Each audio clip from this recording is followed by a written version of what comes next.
I'm back. Again, it's Andy with Mountain Computers, and I was really thirsty in our last video footage, and I had all my tubs out here, and I was talking about network cables and the bends that we had. But I had some customers come in, and I had to talk to them, so I had to put everything away. So let me describe to you some of the things I look for when it comes down to cabling and adapters, and why do we have these tubs. We also have some, repair cables and items on the shelf. It's a little messy, but for the most part it works. The lower the overhead, the better. That's how business works. High overhead, bad. So let's go back to network cables. Let's see here. Okay.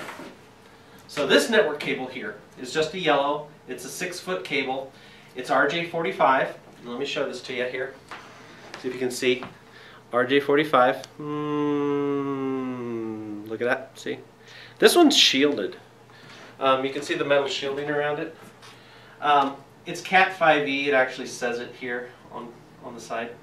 A cable like this costs $2-3. Retail is going to be $5-6. RJ45 is the connector type. RJ11 is telephone connector type. You can tell by the plastic connector here. This is 9-wire. Phone is 4. It actually only needs 2, red and green. But with 9-wire, you can actually plug one side into your router, one side into your computer. In the old days, in order for a network cable to work properly between computers directly, you had to have what's called a crossover cable, to where these 9 wires and these 9 wires and a couple of the pairs were twisted in order for you to connect directly without having to go through a hub or a switch router. However, the newer computer operating systems will auto-sense when you plug these 2 adapters directly into one computer and another computer. It'll auto-switch the connectivity. Therefore, you don't have to have a switch or a router between them. I think that's cool. The other thing that I'm going to show you is what's called a coupler. This is an RJ45 coupler. These are like retail $4, $5, $6, depends on where you get them. Cost is like $1, so no big secret there. But what I was telling you about in network cables, the length, maximum length is 1,500 feet. That's maximum distance. That's a specification. Just like USB cables, there's a maximum length. I think it's 15 meters, which is 45 feet. I don't know why they do meters. I think it's easy to remember that way. But anyhow, when it comes to network cables, I told you some things that weren't quite right, and that had to do with my preferences. So let me tell you about colors. Blue and yellow, that's just standard. White, medical. Red, let me explain that one to you. When I go into a network cabinet or network room and I didn't set it up, and I'm trying to figure out how things are connected, I put in a network cable that's red, or a series of red cables, for the critical path of the network. So from the internet to the first switch, from the first switch to the next switch, I color code those as red amongst all the other colors. So if I walk back in there, or I'm talking to somebody on the phone, or I take a picture, I can always say, you see the red cable? That's the important cable. Don't mess with that one. You can unplug everything else, move things around, be as funky as you want, trying to clean up wires, because some people like to have their wires cleaned up and organized, but don't touch the red ones. And if you do unplug a red one, make sure you plug it back in, because things get tangled. What else about network cables? Speed. Cat 5e and Cat 6. You're talking about gigabit speed. 10, 100, 1 gigabit speed. 10 megabits, 100 megabits, a gigabit per second. 5e, that'll handle gigabit.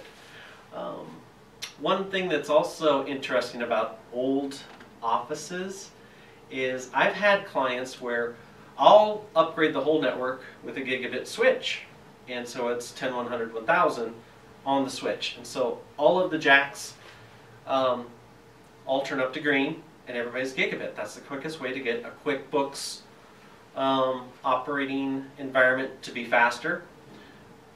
But there will be a Cat5 cable, which maximum speed is 10 megabits per second. There will be, honestly, one in there for some reason. If you do see a Cat5 cable, maximum speed is 10 megabits per second, or is it 100? I can't remember. I don't know. I can't remember. I think it will squeak out to be 100. But it always drives you crazy because when you walk around to the other computers, and no matter what you do with the cables and the wiring and the ports, for some reason one computer will never get to gigabit. It's not because of the network adapter on the computer, which is possible, isn't capable of gigabit speed, but it could be a cable, an extension from a cable, from the wall to the computer, etc. It's just weird. So anyhow, anything else about network cables? Oh, splicing and cutting them. I spliced my own network cables up until a couple of years ago when network cables became so affordable. I think network cables are so affordable now, you shouldn't even have to learn how to make them. Now, if you're repairing an outlet, you know, a network jack is broken, you know, just pull the cable out, clip it off, rewire it, stick it in, do whatever you need to do. I'm not a cable guy, I'm not a wall guy, I'm not a wall mount guy. I just like to see that there's high-speed connectivity between the computer to the network, to the servers, etc., and that's it. As far as carrying cables, just carry a bunch of 14-foot cables. And as far as the colors that I usually predominantly carry, they're all black. The red ones I carry for just specific networking repairs. I think that's about it. I carry a lot of white ones. I think that's it.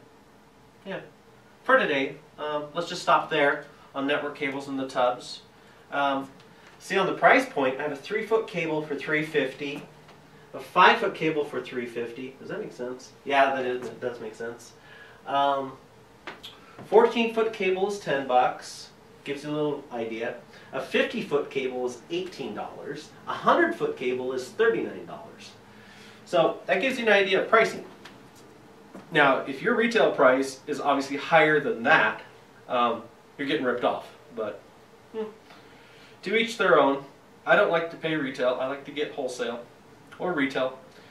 And that's about it. This is Andy from Mountain Computers, just covering up a Friday, a networking cable thing. I'll talk about routers and switches and wireless and wired and some other stuff here in our next segment. Like I promised, 2 to 3 videos a day. This is my first one. This is part 2 of the first one. I won't go into post and clean it up. We are in the center of the front of my office, so I don't know about the lighting and I don't know about the volume, but I hope it works out. If not, it was just a test and I hope you enjoy it. I've had quite a few customers in today and they're asking me, what am I doing? And I said, well, I got my green screen, got my video camera, got my vlog, I got my blog. So be sure to comment, like, and subscribe. And I'm still looking for some sponsors. And I'll clean it up. You know, my jacket isn't the only thing I wear. I do like to wear sweats a lot. And yes, I do look professional and dress professionally when I'm working for like a major corporation. As a VP or something, I do wear a suit and tie and a jacket. But when I'm working for myself, I get down on the floor, I get dirty. My excuse is I used to wear Dockers and polo shirts, but anymore, I'm more dirty and fixing stuff. And when I sit down, I want to be comfortable, I want to program. I want to talk to people like they're real. I don't want it to be stuffy. I want it to be fun. I want them to get value for their money. I mean, I had a couple people drop off checks today. It's always payday for me. I like that. And my wife is off running around doing something. But I do like working from home, and I do like doing some volunteer work. But for the most part, we're working on getting my knowledge to you in sort of a fun way. So don't think I'm weird, don't think I'm strange, but I am going to make it fun, because if you're not having fun, that's no fun. So anyhow, for now, I'll talk to you later. This is Andy from Mountain Computers. More to come.